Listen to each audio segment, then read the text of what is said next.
In our world, we have come across superheroes like Superman, Thor, Captain America, Wonder Woman, Supergirl, etc. But quite sadly, all these are fictional. But some good news for you. Israel had its own superheroes, and unlike the ones mentioned earlier, these were real people who were used by God to save Israel in times past, and today we are going to look at 3 of these wonderful superheroes. I am Ariel, and I am glad to present to you today's episode of Untold Bible Stories. Yes, untold, because these stories, for whatever reasons, are deemed unpopular, but very great story of God's wonderful hand at work.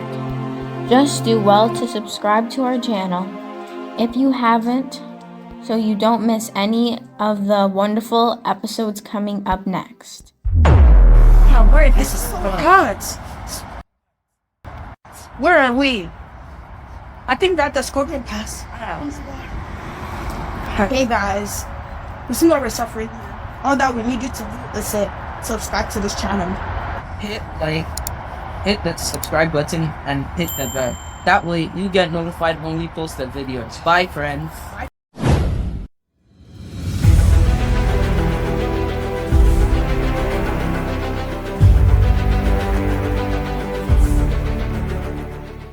Okay, let me start. Sit glued to your seat and enjoy the ride. So then, the Lord left some nations in the land to test the Israelites who had not been through the wars in Canaan. He did this only in order to teach each generation of Israelites about war, especially those who had never been in battle before.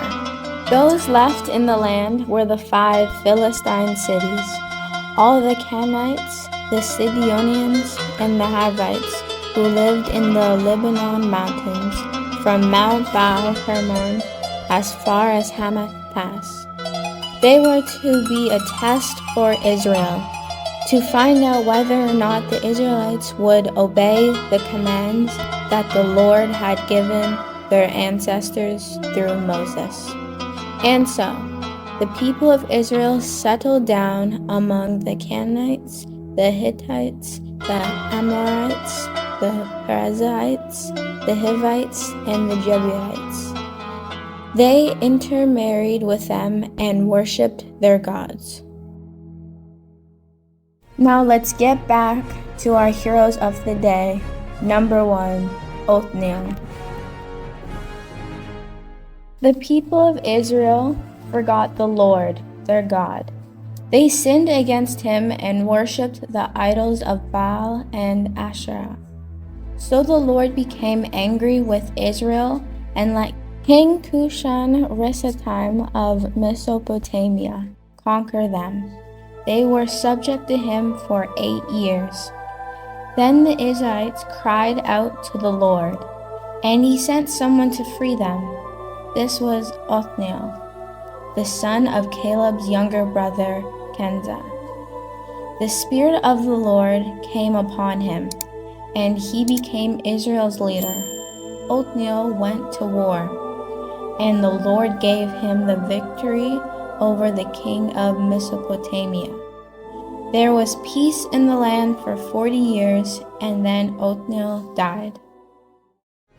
Superhero number 2, Ehud.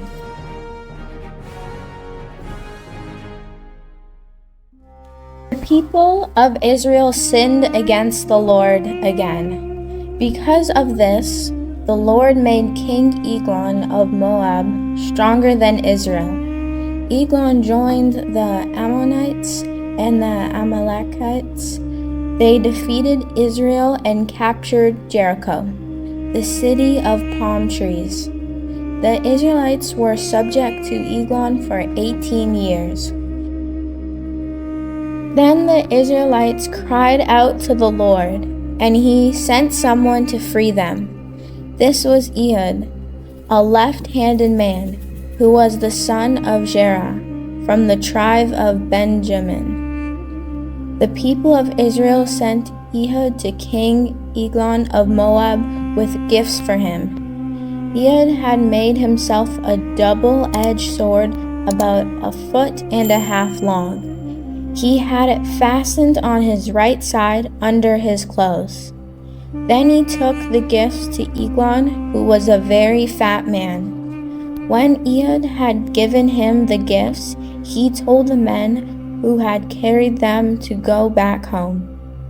But Ehud himself turned back at the carved stones near Gilgal, went back to Eglon, and said, "Your Majesty, I have a secret message for you." So the king ordered his servants, "Leave us alone." and they all went out.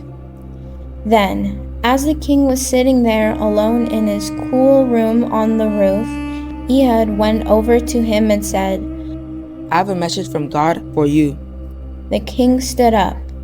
With his left hand, Ehud took the sword from his right side and plunged it into the king's belly. The whole sword went in, handle and all, and the fat covered it up. Ehud did not pull it out of the king's belly, and it stuck out behind, between his legs. Then Ehud went inside, closed the doors behind him, locked them, and left. The servants came and saw that the doors were locked, but they only thought that the king was inside, relieving himself. They waited as long as they thought they should, but when he still did not open the door, they took the key and opened it. And there was their master lying dead on the floor. Ehud got away while they were waiting. He went past the carved stones and escaped to Syria. When he arrived there in the hill country of Ephraim, he blew a trumpet to call the people of Israel to battle. Then he led them down from the hills. He told them, "Follow me. The Lord has given you victory over your enemy, the Moabites." So they followed Ehud down and captured the place where the Moabites were to cross the Jordan. They did not allow anyone to cross. That day they killed about 10,000 of the best Moabite soldiers. None of them escaped. That day the Israelites defeated Moab, and there was peace in the land for 80 years. Number 3. Shamgar. The next leader was Shamgar, son of Anath. He too rescued Israel, and did so by killing 600 Philistines with an ox goad.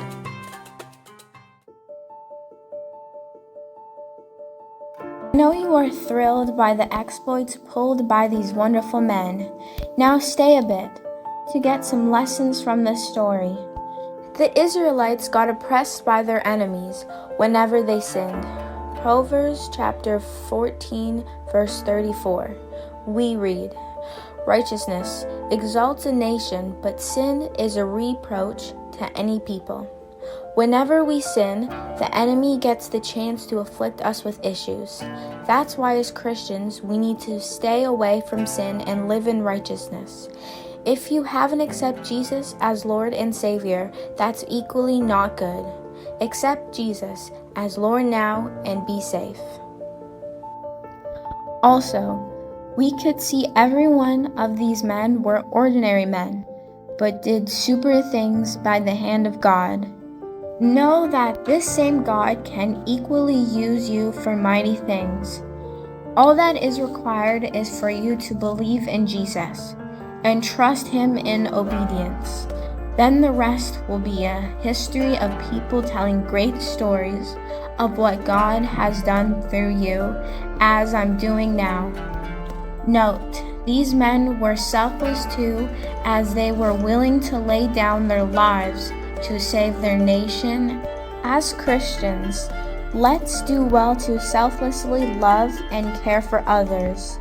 That's a big secret for greatness. Now, this is the end of today's episode. See you on the next episode of Untold Bible Stories.